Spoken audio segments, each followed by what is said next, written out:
Hey guys, it's Woody the Unexceptional Gamer, and this video is about Trayvon Martin and George Zimmerman, and it's actually a redo. I had uploaded a previous commentary over the same gameplay, and I thought I had all my facts laid out. I had listened to the 911 tape. I had read story after story after story on news platforms that came from different areas, like CNN, MSNBC, and Fox, like all over the place. And I read opinion pieces on it, and I was like, shucks, I am about as well educated on this as I can be. That's what I thought. I thought I had properly done all my research. And what I hadn't heard was a second 911 tape. So I heard the 911 tape where George Zimmerman had called and said, look, I've got this guy. He looks suspicious. They said don't pursue, but he kind of did anyway.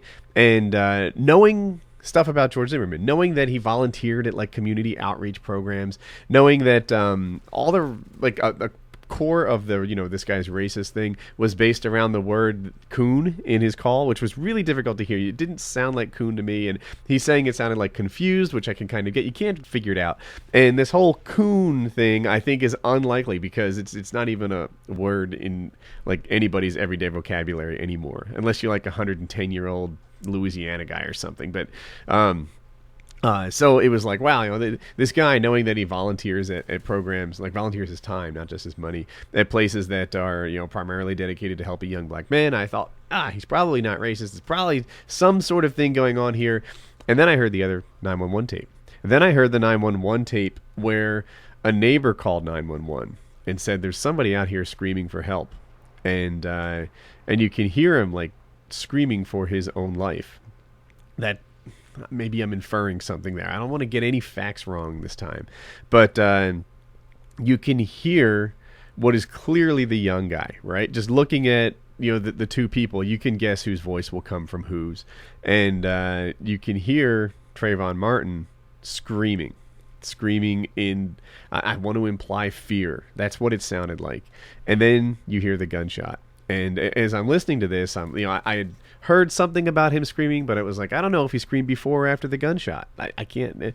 But now that I've heard the tape myself, he is screaming before the gunshot. He is screaming in fear, it sounds like. And that's new evidence to me. Prior to that, the only guy we really who knew what happened was George Zimmerman. Prior to this other tape getting out there, at least out there to me. That changes things entirely. And now suddenly I've gone from this thing where Zimmerman had this physical evidence to back him up, right? Somehow Zimmerman's nose is busted. Somehow Zimmerman got into a scuffle where his back was all dirtied up and bruised or something, and he had a cut on his face. I don't know what led to that, but if he got the best of him in this scuffle, which is totally possible because George Zimmerman was a much bigger guy than Trayvon Martin. If he got the best of him at this scuffle, you're not allowed to finish him off with a gunshot. That is against the law. I mentioned in my previous commentary, which most of you didn't see because I took it down when I learned more. I mentioned there's 3 reasons you're allowed to shoot people in most U.S. states, but this is pretty common. If you fear for serious bodily injury, death, or rape. Those things happen, and you're allowed to open fire. Now, in maybe half the states or so, you have a duty to retreat, right? And that means that that if you can get out of that situation, right? Like if I fear serious bodily harm, but I could avoid it just by walking or running away, then I'm not allowed to shoot you, right? But in Florida, that's not the case. In Florida, like if you hypothetically come at a guy with a baseball bat, I don't have to prove that I was unable to outrun him. I'm allowed to just shoot, right? There's no duty to retreat in Florida. And because of that, this guy Zimmerman was able to say, look, we got into a fight. Look at me. I obviously just got into a fight. And I was defending myself. I feared for my life, and we're good to go. So, but yeah, it looks like, just based on, like, the thing that's building up in my head here, that's new to me because I heard this other 911 tape. The thing that's building up in my head is this kid was screaming for his life. That changes everything. That changes it from this, he got into a fight and sort of pulled out the gun and won, quote unquote, the fight because of it, to what happened here? Like, in what situation is someone screaming for their life and then you shoot? Execution style? Maybe? Is that how that happened? Like, how could it have been that this guy was screaming for help, right? And I couldn't make out the words to him screaming for help because it was like outside of the people having the phone call.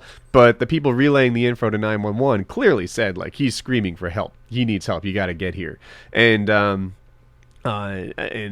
sadly, they didn't get there in time. You know, they didn't have much time. You could hear it on the call, but that was a mess. Now, when the police got on the scene, they took Zimmerman's statement, and it was consistent with the physical evidence, and they didn't even try him. And you know, nobody knows exactly what happened there, right? There aren't reliable eyewitnesses who watched the thing happen, and all they really have to go by is what Zimmerman said. And you know, he carefully came up with the testimony that matched the physical evidence. Like, look, I was losing this fight. I had to save my own life by using my gun. And that's why the police bought it right there. But now as the new 911 tapes emerge, like, you know, where do I stand on this thing? It's time for a trial, right? Let's let this thing go to trial and see how it holds up in court. I don't know how it's going to work out. There isn't a ton of evidence. There's just some, you know, it's easy to paint a picture in your mind's eye by listening to 911 calls of this guy screaming. We'll see how it works out, but clearly it shouldn't be over. It shouldn't be over just because the guy came up with a story for the police that fit what they saw. So anyway, I apologize for that first commentary where I hadn't heard the latest 911 tape. 2 videos you may have missed. Top one is about Modern Warfare 3 problems. You should see it so that you don't get deranked. It'll help. And the bottom one is a video that actually got heavy dislikes. It's about Hardline and Specialist. So check that out, and maybe you'll like it more than everybody else did. I thought I made really good points, and I see clearly some of you still didn't get it because some guy was like, "Hey, you ran Hardline in that last video," but that was an assault class. They missed it. So anyway, have a good day. I hope you like the videos.